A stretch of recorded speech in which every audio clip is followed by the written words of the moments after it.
Un très bon après-midi à vous tous qui suivez la télévision rwandaise. C'est toujours un plaisir de vous retrouver pour cette nouvelle édition de ce lundi.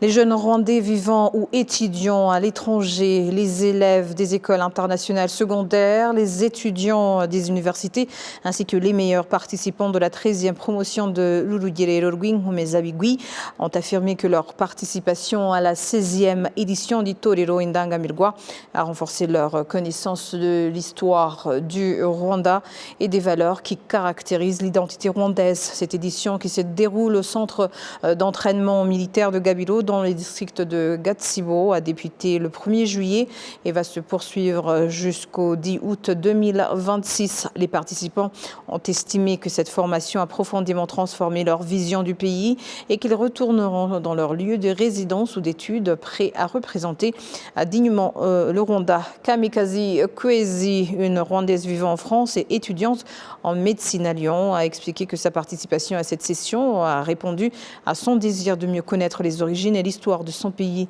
Après un mois de formation, elle a affirmé avoir acquis une meilleure compréhension des valeurs rwandaises et du rôle que chaque jeune peut jouer dans le développement national. Avant que j'arrive à Ingando, Itorero, je pensais que ça allait être très compliqué. Je savais que ça allait être très dur. J'ai des amis à moi qui ont fait Itorero l'année passée et je pensais vraiment que ça allait vraiment me fatiguer, que j'aurais voulu rentrer beaucoup de temps. C'était très compliqué, c'est vrai. Ça a été très dur. Il y a eu beaucoup d'éducation physique, beaucoup de classes, beaucoup de réveils très tôt le matin, à 4h30 du matin. J'ai beaucoup travaillé aussi, mais je pense que je me suis bien débrouillée et c'était une très belle expérience. Je pense que pour ce que je veux étudier, moi dans le futur, je vais étudier dans les politiques et dans les relations internationales pour revenir dans mon pays, pour continuer à faire en sorte que le Rwanda continue à avancer dans la diplomatie dans d'autres pays, juste montrer à quel point le Rwanda a avancé plus d'années. Ici, on a appris depuis les génocides jusqu'à maintenant, c'est que on continue à avancer de plus en plus et donc je reviendrai avec de la diplomatie que j'ai appris dans la politique et les relations internationales.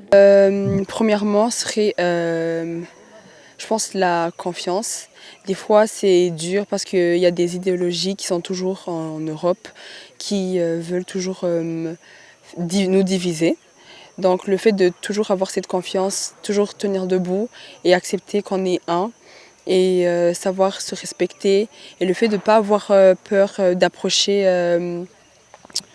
d'autres sans se dire « Ah, il va penser ci, de ça, de moi » ou bien de aussi parler de l'histoire de notre pays en dehors. Des fois, c'est dur, mais maintenant, je pense avec c'est l'expérience qu'on vient d'avoir, ça va être plus facile et avec un peu plus de confiance et maintenant, on n'aura plus peur de dire qui on est et de vraiment dire notre histoire. Premièrement, là, je vais vraiment mettre vraiment toute mon énergie parce que maintenant, je sais qu'en fait, le pays est en cours de développement. On n'est pas encore au niveau qu'on veut être. Donc maintenant, vraiment, responsabilité serait de travailler plus, de pousser mes amis aussi qui sont aussi en Europe, qui n'ont pas eu aussi cette chance de venir ici, de vouloir de faire mieux de tout ce qu'on fait et de faire tout avec la discipline en sachant qu'on fait ça, même si on ne veut pas faire ça pour nous-mêmes, qu'on puisse faire ça au moins pour le pays. Et le secrétaire permanent au ministère de l'Unité nationale et de l'engagement civique, Eric Mahoro-Witonze, a indiqué que cette édition a connu une participation exceptionnelle, notamment des jeunes Rwandais de la diaspora. Selon lui, cet engouement témoigne de l'intérêt croissant de la jeunesse pour ce programme et encourage le ministère à renforcer les initiatives visant à rapprocher les jeunes de leur histoire et des valeurs nationales. Au total, 769 jeunes âgés de 18 à 23 ans ont pris part à cette 16e édition d'Itorero Indangamirwa.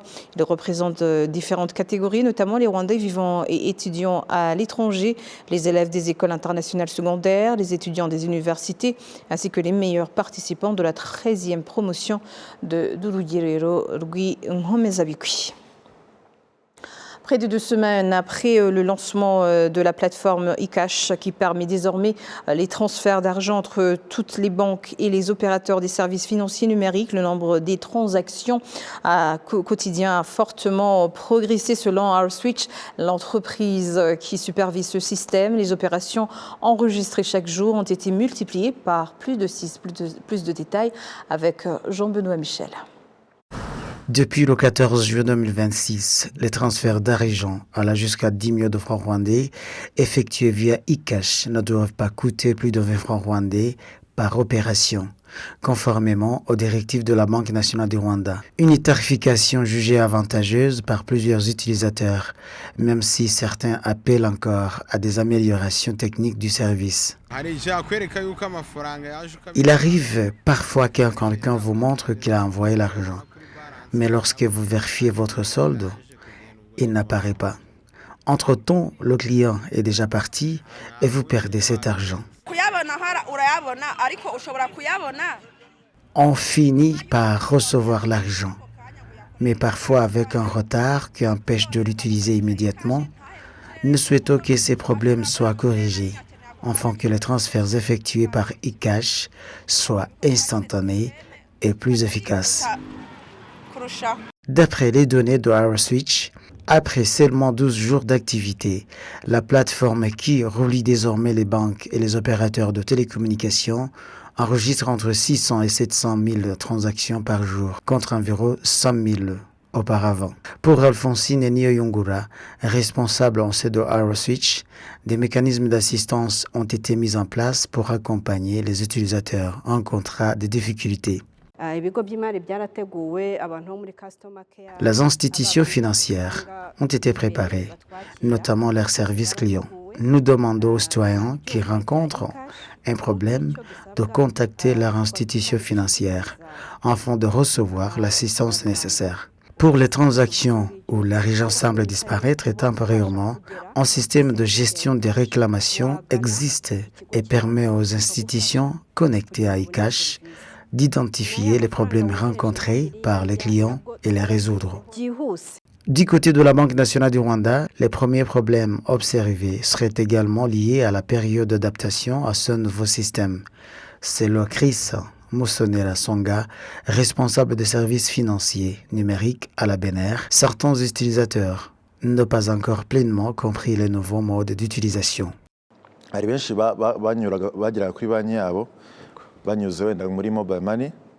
Par exemple, certaines personnes qui avaient l'habitude de retrait de l'argent depuis leur compte bancaire en utilisant le mobile money doivent désormais utiliser les applications de leur banque ou les codes USSD prévus à cet effet.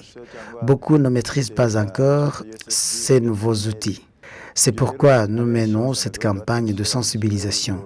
L'objectif est de permettre aux citoyens de comprendre que le système fonctionne et que la Banque centrale reste disponible pour les accompagner. La mise en place de eCash figure également parmi les décisions saluées lors du dernier Conseil des ministres du 24 juin 2026, présidé par le président de la République Paul Kagame.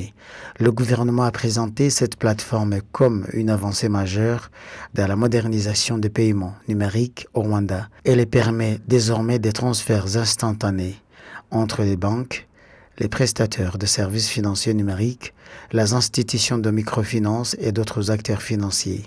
Lancé officiellement le 14 juillet 2026, eCash permet ainsi aux utilisateurs d'effectuer des transferts allant jusqu'à 10 millions de francs rwandais avec des frais plafonnés à 20 francs rwandais par transaction. Et le ministre des Affaires étrangères et de la coopération internationale, Olivier Nduhungirehe, est arrivé à Addis Abeba en Éthiopie où il participe à la 49e session ordinaire du Conseil exécutif de l'Union africaine prévue les 28 et 29 juillet 2026. À son arrivée à l'aéroport international de Bolé, M. Nduhungirehe ainsi que les autres responsables présents ont été accueillis par le directeur du protocole au ministère éthiopien des Affaires Affaires étrangères, Melako Bedada. Cette session organisée par la Commission de l'Union africaine sera axée sur le thème de la promotion de l'accès universel à l'eau potable et aux services d'assainissement dans le but de contribuer à la réalisation de l'agenda 2063, la vision stratégique de développement du continent africain. La croissance économique du Rwanda, qui atteint 10% au premier trimestre 2026, est perçue par des économistes comme un signe positif pour le marché de l'emploi. Selon eux, cette performance traduit le dynamisme de certains secteurs qui ont permis à plusieurs personnes sans activité de retrouver un emploi, contribuant ainsi à la baisse progressive du chômage. Un reportage signé Jean-Benoît Michel. Parmi les secteurs ayant enregistré la plus forte progression au cours des 3 premiers mois de l'année figure celui de la construction avec une croissance de 11%. Une dynamique qui profite directement aux travailleurs du secteur, mais aussi à de nombreux jeunes qui ont trouvé des opportunités grâce à la progression des investissements privés. Ce travail m'aide énormément. Je suis actuellement en première année de l'université. Grâce à mon salaire, je peux payer mes frais de scolarité. Nous remercions donc le gouvernement qui facilite l'arrivée des investisseurs privés au Rwanda, car tout le monde ne peut pas forcément trouver un emploi dans le secteur public.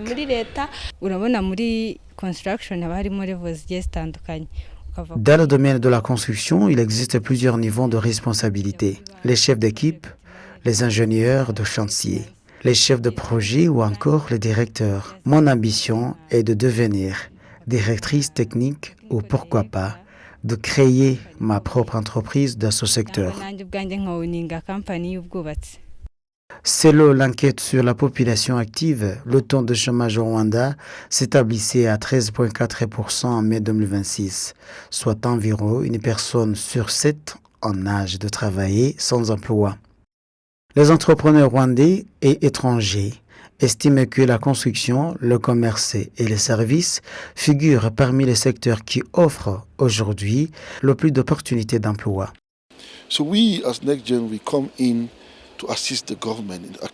Chez Next Generation Developers, notre objectif est d'aider le gouvernement à répondre aux défis du chômage de jeunes qui restent l'un des enjeux majeurs du pays. Aujourd'hui, près de 60% de nos employés sont des jeunes. Cela montre que nous n'investissons pas uniquement dans la technologie, mais aussi dans le développement des compétences et dans la création d'emplois pour permettre aux jeunes diplômés de contribuer au développement national. Du côté de Sawa City, l'entreprise prévoit également une importante expansion de ses activités. Nous comptons actuellement près de 400 employés, mais nous prévoyons d'atteindre environ 1000 employés dans les 2 prochaines années. Nous envisageons également de créer des emplois dans les provinces et d'ouvrir des centres commerciaux dans les 4 régions du pays, ce qui permettra de générer davantage d'opportunités et de compétences. Pour Adam Bradford, l'entrepreneur britannique engagé dans l'accompagnement des jeunes dans les projets de développement, la croissance économique doit surtout bénéficier aux populations les plus vulnérables.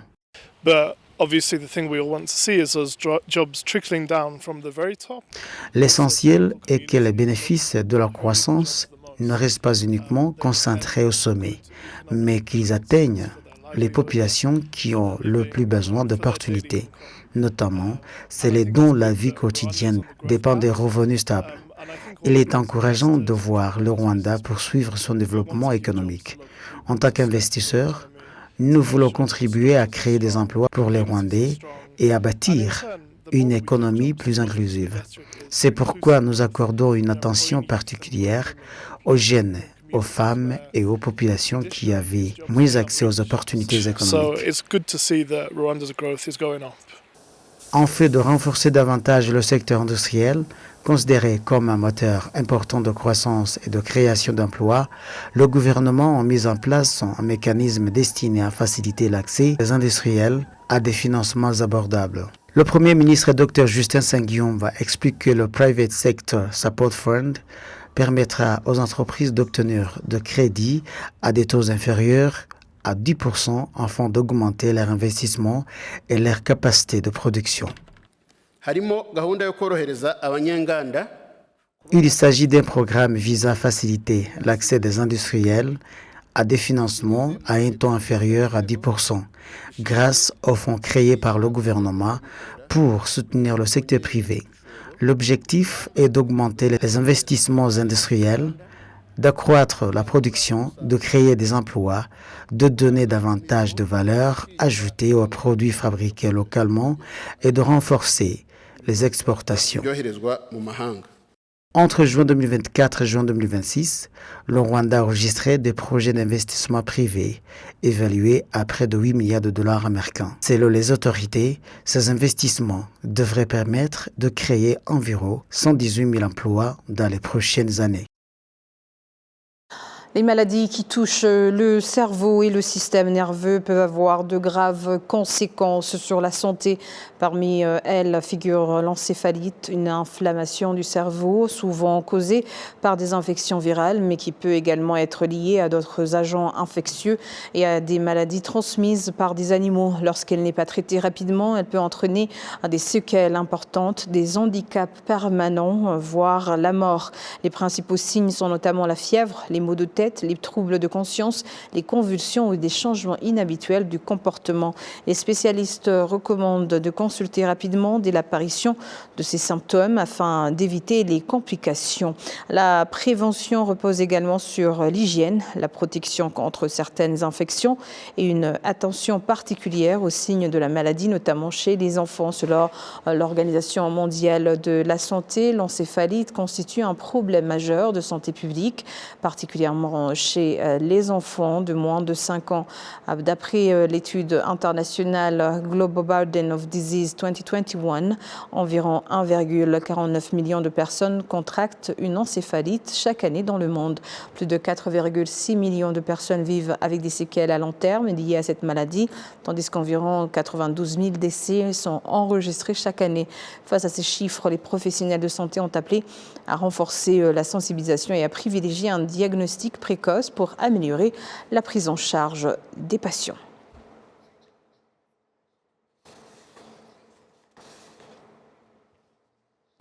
Et des experts en énergie renouvelable et des utilisateurs d'énergie solaire réclament un soutien accru aux équipements d'énergie renouvelable. Ils font cette demande alors que les habitants et les entreprises ont affirmé que les coupures de courant continuent de les affecter. Plus de précisions avec Patrick Nilidandi.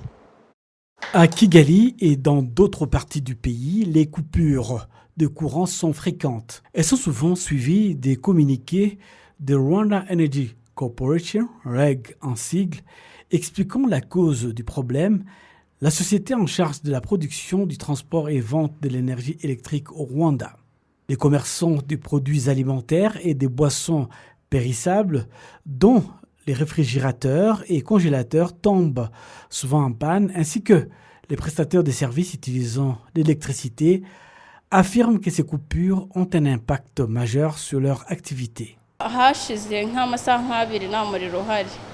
Il y a eu coupure de courant pendant 2 heures et le lait a été affecté. Les clients ont refusé de l'acheter. Le délestage est un phénomène récurrent ici. Nous perdons les clients car ils n'arrivent pas à patienter jusqu'au retour de l'électricité et vont chercher les services ailleurs. Outre le problème de la pénurie d'électricité, certains investisseurs importants, notamment les usines et hôtels, indiquent que l'électricité reste chère et parfois insuffisamment rentable par rapport à leur activité. Pour aggraver ces problèmes, 15 cellules à travers le pays sont toujours privées d'électricité et ailleurs, bien que l'infrastructure, y compris l'électricité, ait été mise en place, la population attend toujours d'être raccordée au réseau. Ces poteaux ont été installés en 2020 et jusqu'aujourd'hui, nous n'avons pas d'électricité. Nous n'arrivons même pas à charger nos téléphones. Nous manquons de plusieurs services ici. Pas de salons de coiffure, pas de services de soudure. Quand vous voyez le mouvement dans ce quartier, il est clair que si nous avions l'électricité, le progrès peut être rapide et la population peut améliorer considérablement son bien-être. Malgré cela, Rugabira Dan, habitant de Kigali, a trouvé une autre solution. Chez lui, il utilise l'énergie solaire pour alimenter sa voiture électrique, allumer les lumières, faire fonctionner ses caméras de sécurité et même cuisiner. Il affirme que cela lui a permis de faire des économies par rapport à ses anciennes factures d'électricité. Avant l'installation de l'énergie solaire dans ma maison, j'utilisais plus de 100 000 francs rwandais pour acheter l'énergie électrique au cash power. Et aujourd'hui, j'utilise à peine 20 000 francs mensuellement. Nous demandons à REG de réfléchir à un système de compensation pour l'énergie produite, mais que nous n'utilisons pas. Nous utilisons l'énergie solaire pour éclairer notre maison le soir, pour préparer la nourriture, mais aussi pour charger nos téléphones. Cette énergie est efficace car nous ne savons même pas quand est-ce que le courant est parti. On attend juste certains voisins le dire. James Twesigye, responsable de l'énergie solaire à Rwanda Energy Corporation, REG, explique que le gouvernement peut prendre des mesures pour réduire le coût des équipements solaires. Nous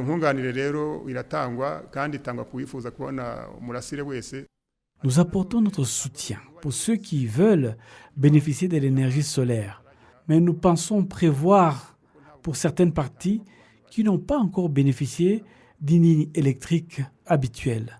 Nous fournissons entre 20 et 40 kW par foyer et cette énergie n'est pas pour la cuisson. C'est pour éclairer la nuit, regarder la télévision ou charger son téléphone. Cette approche a permis d'exonérer la taxe des équipements d'une valeur d'environ 1 000 milliards de francs rwandais au cours des 4 derniers exercices fiscaux, selon un rapport du ministère des Finances et de la Planification économique.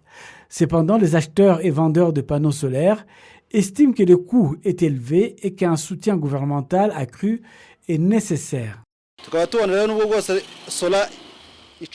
Nous demandons à notre gouvernement de nous aider en réduisant le coût de l'énergie solaire car il est encore élevé pour certaines bourses. Il est en plus économique. Dans notre maison, nous utilisons l'énergie solaire et cela nous permet de continuer à travailler malgré la coupure de l'électricité. Cela nous permet de conserver notre clientèle. Le seul problème, c'est qu'il est encore cher. Actuellement, environ 900 000 foyers au Rwanda utilisent l'énergie solaire. Les partenaires gouvernementaux dans ce secteur indiquent que le nombre d'utilisateurs continue d'augmenter, mais que des difficultés persistent quant à la fourniture d'équipements à haut rendement. Il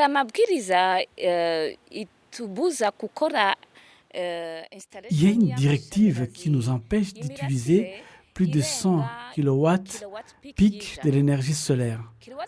Nous avons des hôtels qui utilisent plus de 100 kW pic. Lorsque nous demandons l'autorisation pour la production de plus de 100 kW pic, l'organisme en charge peut ou non nous l'accorder. Les experts en énergie affirment que ces panneaux solaires peuvent jouer un rôle majeur dans la résolution des problèmes d'électricité au Rwanda. Julien Dushimimana, chercheur en énergie renouvelable, affirme que l'installation des panneaux solaires sur 3 millions de foyers permettrait de réduire la pression sur les réseaux électriques conventionnels. Nous avons constaté qu'au Rwanda, l'énergie solaire peut être produite jusqu'à 6 gigabytes car nous avons plus de 3 millions de maisons et que si chaque maison avait un panneau solaire sur son toit, nous pouvons produire 2 kW par maison et après calcul, cela peut donner 6 gigabytes. C'est beaucoup d'énergie et rentable aussi bien pour les entreprises que les citoyens. Dans les immeubles commerciaux de grande hauteur construits à Kigali et dans d'autres villes, le recours aux énergies renouvelables est envisagé comme une solution pour réduire la consommation d'électricité conventionnelle. certains ayant déjà investi dans des panneaux solaires, indiquent ne pas consommer toute l'électricité produite, mais la partagent. Le Premier ministre rwandais Dr Justin Nsengiyumva a également déclaré récemment que le gouvernement étudiait des moyens d'accroître la part de l'énergie solaire dans la production d'électricité au Rwanda. Nyabarongo 2 twavugaga izatanga megawatts 43 n'igice. Nyabarongo 2 que nous avons mentionné va produire 43,5 MW en hydroélectrique. Dans cela que nous comptons créer, il y a un volet concernant la mise en place de panneaux solaires et vont produire 200 MW. Nous devons continuer à sensibiliser les Rwandais à l'utiliser de l'énergie solaire dans leurs maisons et d'autres activités. La société REG, en charge de la production de l'énergie, réfléchit aux moyens d'acheter l'énergie solaire produite par les particuliers. Actuellement, 12 MW d'énergie solaire sont injectés dans les réseaux nationaux. L'objectif du Rwanda est d'atteindre 100% d'électricité d'ici à 2029, dont 52% provenant du réseau national et 48% de l'énergie solaire et d'autres sources d'énergie renouvelable, considérées par beaucoup comme la solution pour parvenir à une électricité suffisante et durable, fondement du développement. Et voilà, c'est tout pour l'instant. Au nom de toute l'équipe qui a contribué à sa réalisation, je vous remercie. Bonne poursuite des programmes de la télévision rwandaise.